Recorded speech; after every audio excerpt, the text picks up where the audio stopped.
This is an interesting thing while we're cleaning up a little bit, and I'm going to make some magic right now, make a few things disappear. While we do that, let me just show you one thing that you folks, many people ask magicians if they could learn an effect or do something that they don't have to really learn a lot to do, but you know, something that has an effect that they can have fun with, whether a party or what have you. This is something that I thought you might like to see done.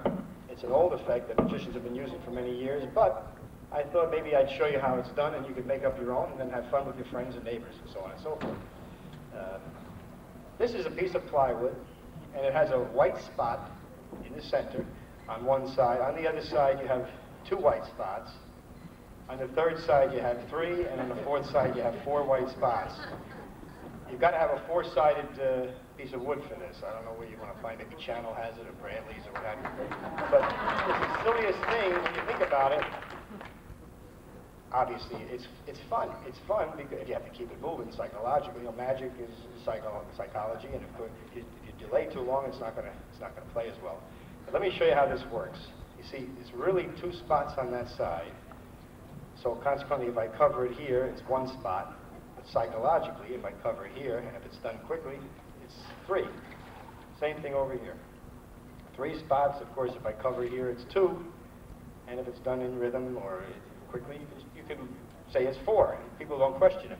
Now here's the thing, there's a lot of handling involved. See, magicians spend years practicing different techniques. It looks easy, but until you try it.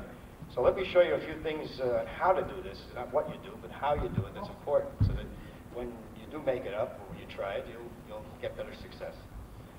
First thing is make sure you cover the whole spot. I don't know how many shows I did like this, and people would laugh, just like it was terrific, you know. I had great response. But make sure you cover that whole spot. Now, you see, when you have a spotlight, it's difficult to see, especially from where I'm at.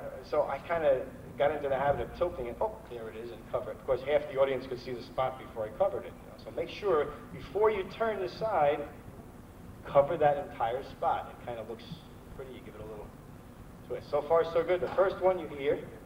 Second one, cover before, and then turn it this way. Now, the third one, you've got to, in your mind, you have to believe there's a spot under that hand. If you don't, then they won't. So bear in mind that there's a spot under that hand. Same thing over here. There's a spot under this hand. If you believe it, they'll believe it. Usually. Of course, at the bank, they don't believe it, but that's another story.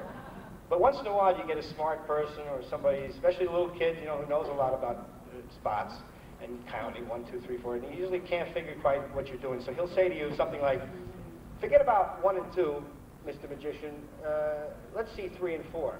And then he steps back with a smile. In that case, you have to do the effect, you know? You really do. You have to end up showing them exactly what to do. Now, everybody laughs, you know, it's silly.